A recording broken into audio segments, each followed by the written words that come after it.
5, 4, 3, 2, 1. So what's up guys, ay papakita ko sa inyo kung paano ako maglinis ng sapatos at kung anong ginagamit ko panglinis ng mga sapatos ko. Ito nga pala guys yung ginagamit kong cleaning kit, Clyde. Nabili ko to sa Tobis, 900 pesos lang siya. Tapos meron siyang mga kasama na meron siyang kasamang microfiber towel. Ayan, Clyde din siya.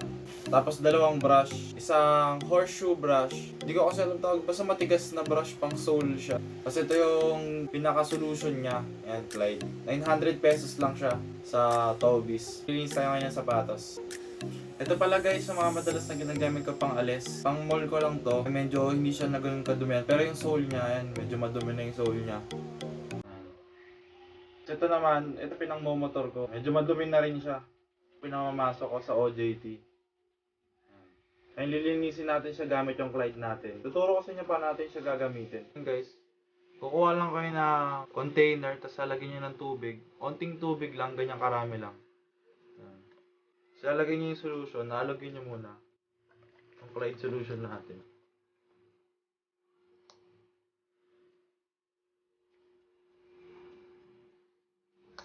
Tapos haluin nyo lang, gamit to. Kahit alin sa brush, haluin nyo lang.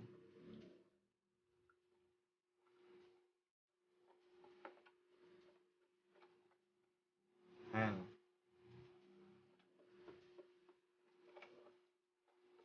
Hanggang sa makita nyo lang na bumubula siya. Ayan. Tapos, unang tatanggalin yung sinta, syempre.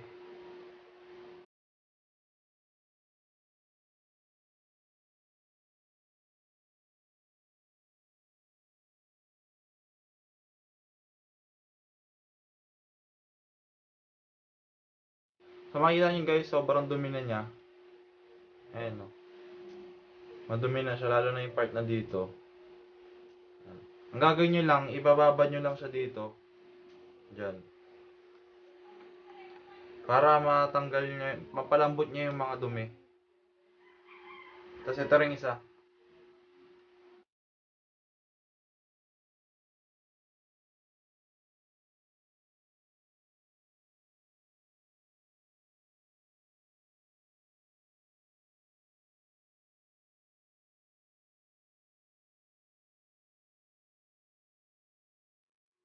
Ayan siya guys. Sobrang dumi na niya.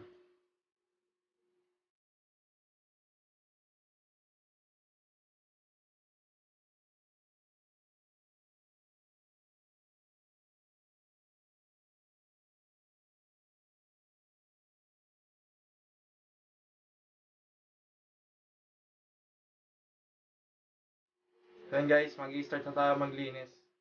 So ayun yung gagamitin itong malambot na brush. Ayun, horseshoe brush tawag nila dyan. Iaalogin nyo lang dito. Tapos, kailangan hindi siya basang-basa. Punas nyo muna dito. Bago nyo i-brush sa sapatos.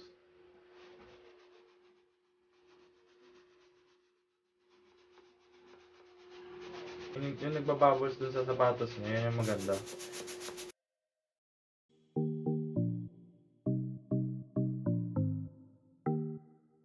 So, punasan nyo agad ng tuyong basahan ng kabilang side.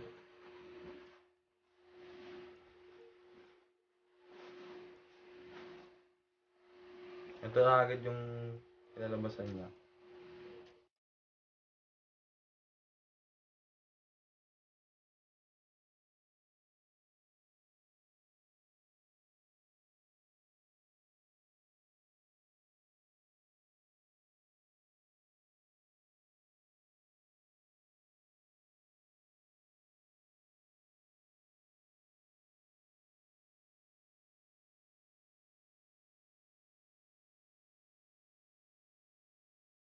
Tapos ito naman, lilinisan naman natin yung sole niya. Ito yung gagamitin yung puti. Yung medyo matigas na brush.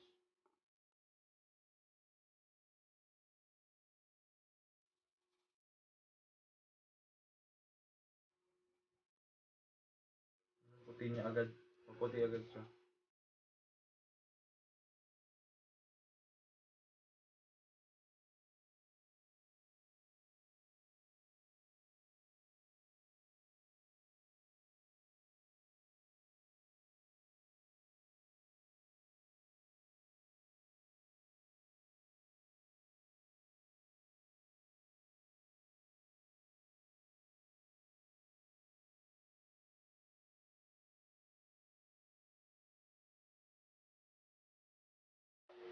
Tapos itong ilalim naman.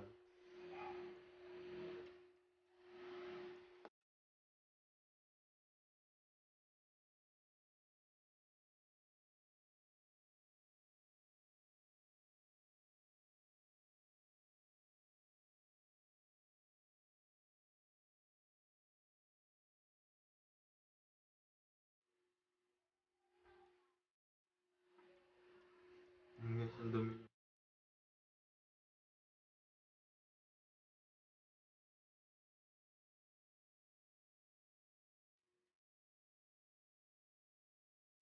So guys, ito pa lang yung unang brush ko. Ayan. Tingnan nyo agad yung pinagkaiba nila.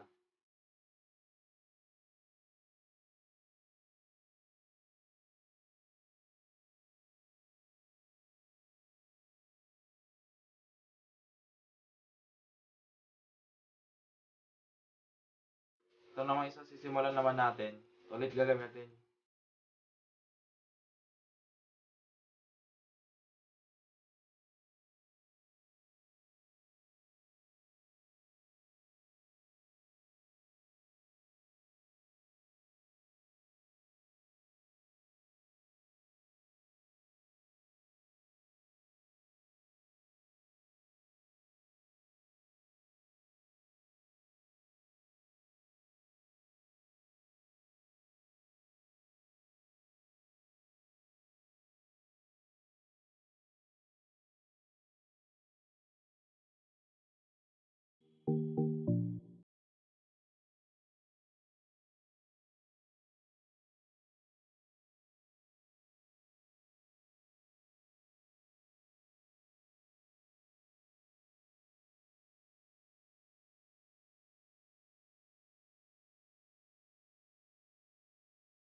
Tapos ngayon yung sole naman ulit.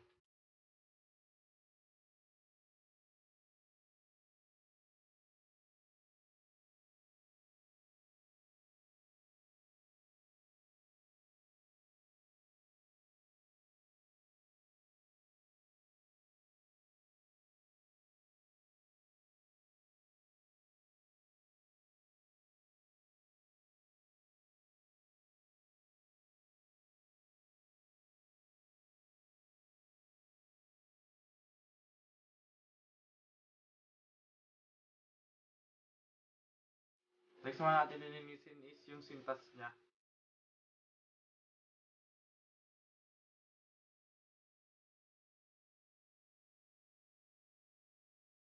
Ang ginagawa ko lang dito, kahit hindi ko na brushin, iniipit ko lang siya dito, yung malinis pa na side.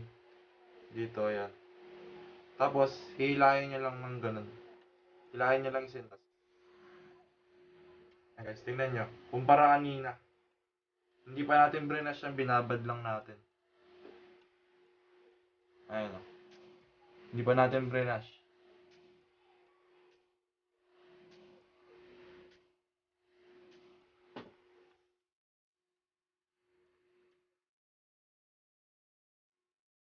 Ayan, papatuyo lang natin to.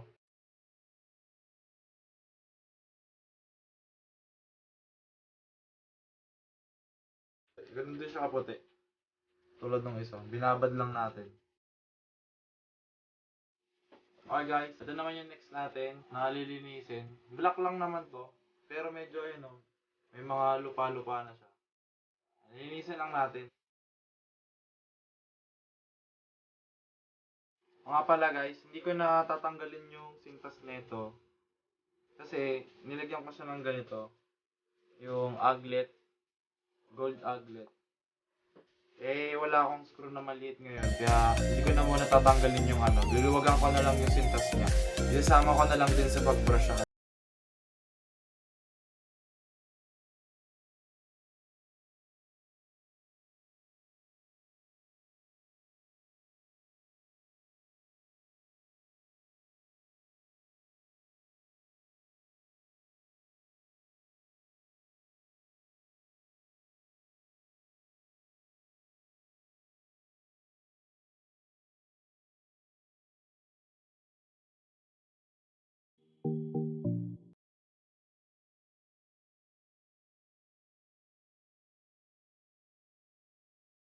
So yun guys, malinis na ulit siya. Okay, tapos mabango pa siya kasi meron yung Clyde natin, merong jojoba oil na nagpapabango ng solution. Kaya ang bango niya rin.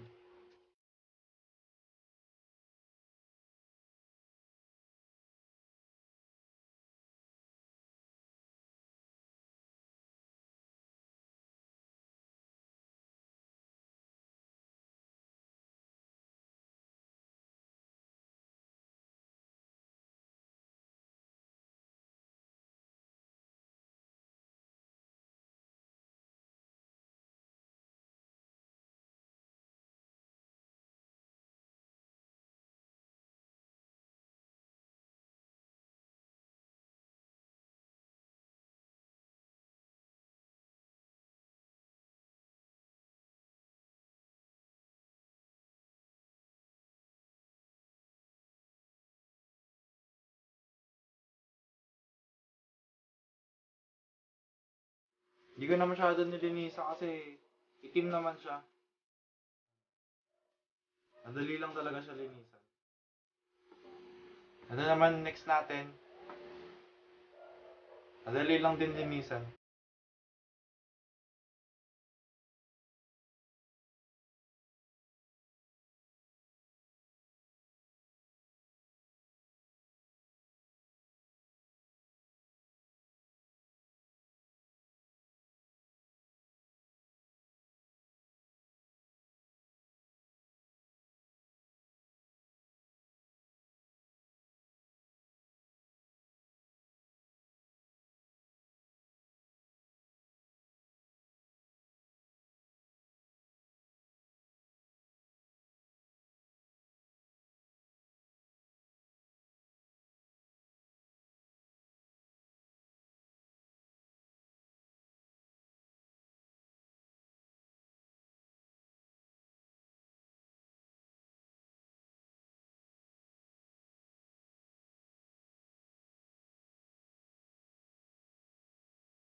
Ngayon din, lalagay ulit natin sa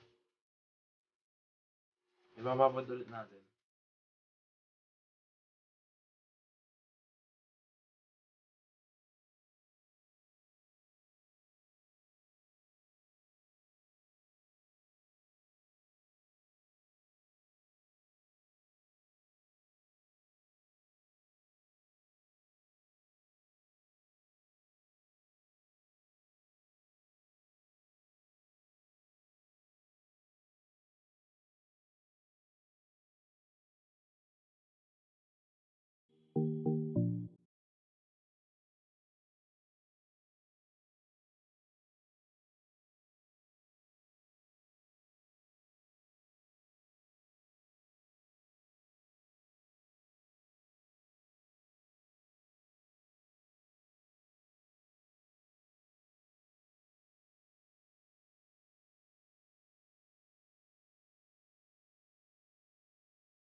Sa dalawang sintas ulit guys.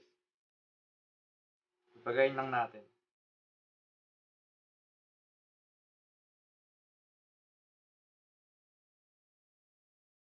Tapos pupunasan lang ulit natin.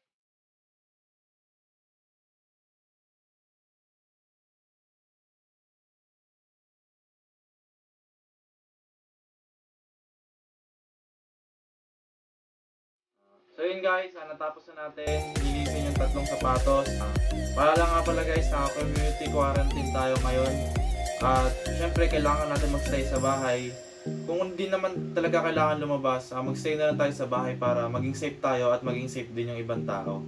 So yun guys, maraming salamat sa panonood. Click like and comment down below kung anong pang mga gusto nyong content na gusto nyong gawin ko. And don't forget to click the subscribe button para lagi kayo updated sa mga videos na darating. Maraming salamat sa panonood. Peace out!